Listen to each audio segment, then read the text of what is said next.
As the students filtered through the main door, Professor Zior prepared his notes for today's class. How the clawless and short-teethed humans hadn't evolved natural defenses and couldn't fight without weapons. Professor Zior stretched his elongated snout, the blue fur along his neck bristling with anticipation of the lecture ahead. As a Navir, he stood nearly 3 meters tall when fully extended, his digitigrade legs allowing him to tower over most other species. His clawed hands moved quickly as he arranged his teaching materials, each finger ending in wickedly curved claws that gleamed with a faint purple sheen, the telltale sign of the neurotoxin that made his species a Category 4 Deathworlder. The poison glands beneath each claw had been capped for safety within the academy, but the threat they represented was unmistakable. His amber eyes, set wide on either side of his extended muzzle, tracked the movement of each student entering the classroom. The classroom itself was large, designed in a perfect circle with Professor Zior's platform at its center. The white stone dais rose 2 meters from the main floor, its surface etched with intricate patterns that served both decorative and practical purposes. Around him, the seating tiers ascended in concentric rings, each level equipped with adaptive furniture that could reshape itself to accommodate the diverse body shapes of the Academy's students. The students settling into their seats represented a stunning array of evolutionary killing machines. A cluster of Skorani occupied the eastern section, their avian forms deceptively delicate until one noticed the serrated edges of their wing claws, and the way their beaks were shaped revealed their meat-cutting origin. Their colorful feathers shifted from deep purple to electric blue as they moved, a natural warning display that in their homeworld's jungles preceded swift death. Near them, a pair of Threx coiled their serpentine bodies around specially designed perches, their scales bright softly as bone-tipped tail spines adjusted for comfort. Each spine, Zior knew, could punch through thick armor when propelled by their powerful musculature. Professor Zior's hands moved across the control interface, sending tailored data streams to each student's personal display. The screens automatically adjusted their output, shifting spectrums for the Skorani's tetrachromatic vision, increasing contrast for the heat-sensing Veltrani in the back row, and modulating refresh rates for the motion-sensitive Kirax, whose eyes could process 300 frames per second. "Today we examine humanity," Zior began, his voice full of authority. "The newest addition to our galactic community presents a fascinating paradox. A species that achieved dominance on a Class 6 Deathworld, despite lacking any significant natural weapons." The first slide materialized in 3-dimensional glory above his platform, a human male rendered in exquisite anatomical detail. "Observe," Zior continued, "no claws worthy of the designation. Their keratin growths are thin, brittle, and possess no curve for gripping or tearing. Their dental configuration is generalist at best, with canines so reduced that many prey species possess more impressive fangs. No venom sacs, no acid production, no electrical organs. Even their skin," he zoomed in on the epidermis, "lacks armor plating, significant thickness, or toxic secretions. They can barely manage 20 kilometers per hour at sprint, a speed that wouldn't escape a geriatric phlegm." The hologram shifted, displaying a timeline of human evolution. "Unlike the Skorani, who developed their wing claws in response to aerial predators, or the Navir," he preened slightly, "whose neurotoxic adaptations arose from competing with venomous prey, humans followed an unusual path. Approximately 2 million years ago, their ancestors began relying on modified stones to compensate for their physical inadequacies. This tool-use dependency only deepened over time. Where other species evolved stronger natural weapons under environmental pressure, humans externalized their lethality." New images cascaded across the displays, humans with spears facing massive prehistoric cats, humans with bows hunting creatures many times their size, humans with increasingly complex weapons, culminating in antimatter rifles and plasma cannons.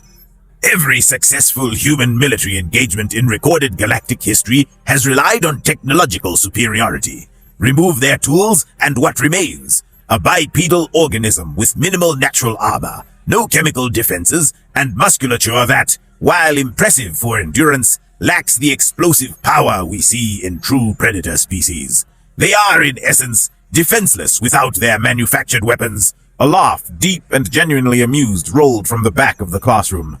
Every head, eye stalk, and sensory organ swiveled toward the source. The laugh had come from a figure in the highest tier, previously unnoticed due to the deep hood shadowing their features. Even seated, something about their posture suggested coiled readiness, though they appeared perfectly relaxed. The laugh continued, not mocking, but filled with the kind of genuine mirth that suggested the listener had heard something unintentionally hilarious. Professor Zior's neck fur bristled, his professional composure momentarily shaken. In 30 years of teaching, no student had ever interrupted his lectures with laughter. His toxic glands pulsed involuntarily beneath their caps as he fixed his eyes on the hooded figure. "You find something amusing about the analysis?" The figure stood slowly, reaching up with what were obviously five-fingered hands to pull back the hood. The revealed face caused a ripple of shock through the classroom. Smooth skin with no scales or fur, forward-facing eyes with visible whites, and that distinctive flat face that marked humanity. The human was male, with close-cropped dark hair and skin bearing numerous small scars that suggested a familiarity with physical conflict. He smiled, revealing those supposedly inadequate teeth, and the expression somehow managed to be more unsettling than a Threx threat display. "Sorry, Professor," the human said, his voice carrying none of the harmonics common to most galactic species, just a single clear tone that nonetheless commanded attention. "But I couldn't help it. I'm Ivan, by the way. Human, obviously. And that bit about us not being able to fight without weapons, that's just not true." He looked around the room, making eye contact with several students who quickly averted their gazes.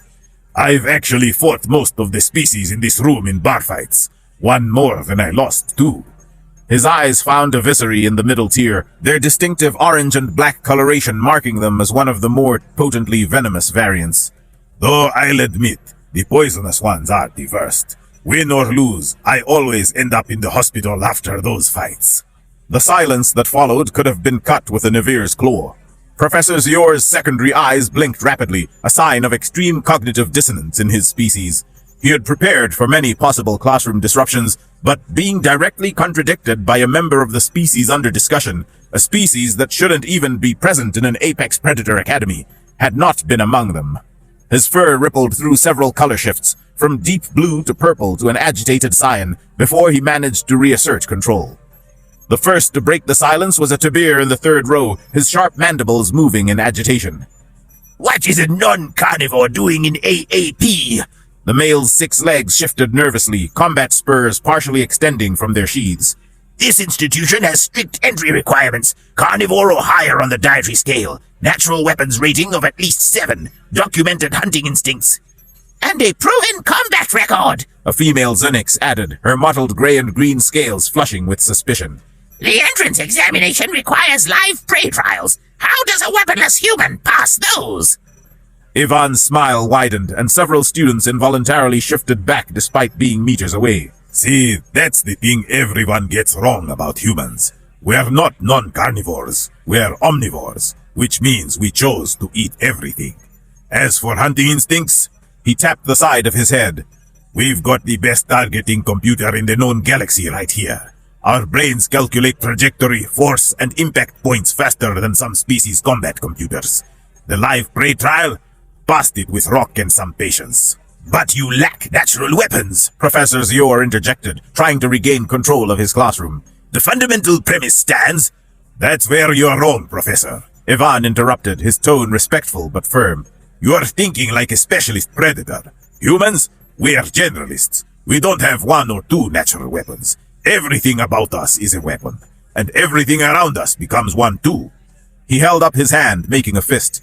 "These bones are denser than most species. Our knuckles are reinforced striking surfaces. Our elbows and knees are natural clubs. Hell, our skulls are thick enough to use as battering rams. I've won 3 fights with headbutts alone."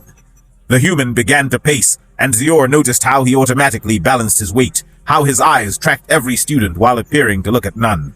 "But the real difference? We've developed ways to turn our whole body into a weapon system. On Earth, we call them martial arts. Thousands of different styles, each designed to maximize damage, using nothing but body mechanics and physics. Judo uses an opponent's weight against them. I once threw a Mershi twice my mass into a wall hard enough to crack their exoskeleton.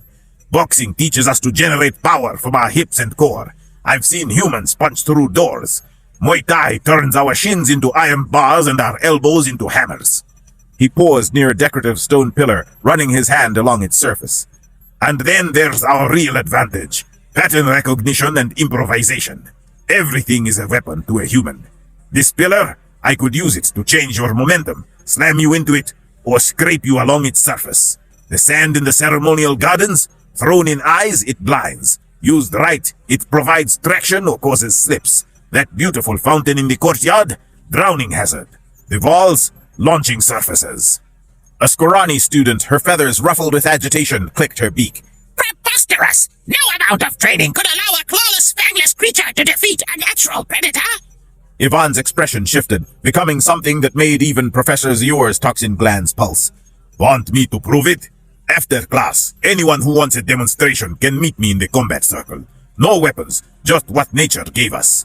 He looked directly at the Visery who'd been mentioned earlier. Except you, Velix. We both would have a bad time, and I'm not due for another hospital stay this month. The classroom erupted in discussion, chirps, hisses, harmonic protests, and ultrasonic arguments. Professor Zior watched his carefully planned lesson disintegrate as students began debating among themselves. Some dismissed the humans' claims as bravado, while others who frequented the station's rougher establishments began sharing whispered stories of humans who had indeed proven inexplicably dangerous in close-quarters combat. As the chaos swirled, Zior found himself studying the human more carefully. The way Ivan stood suggested perfect balance, ready to move in any direction. His breathing was controlled, deep and regular despite being surrounded by dozens of natural killers. Most telling were the scars, not the random marks of prey that had barely escaped, but the deliberate patterns of someone who had engaged in violence repeatedly and learned from each encounter. Maybe, Professor Zior said, we should revise our understanding. He pulled up new displays. If Mr. Ivan's claims are accurate, and I find myself inclined to investigate rather than dismiss, then humanity represents something new, not a species that transcended their lack of natural weapons through tools alone, but one that transformed their entire physical form into an adaptable weapons platform. Ivan nodded approvingly. Now you are getting it. We didn't evolve past needing natural weapons. We evolved to become weapons. The implications, Zior continued, his academic excitement overcoming his earlier discomfort, are significant. Humans appear to be something else entirely. Adaptive predators? Combat generalists?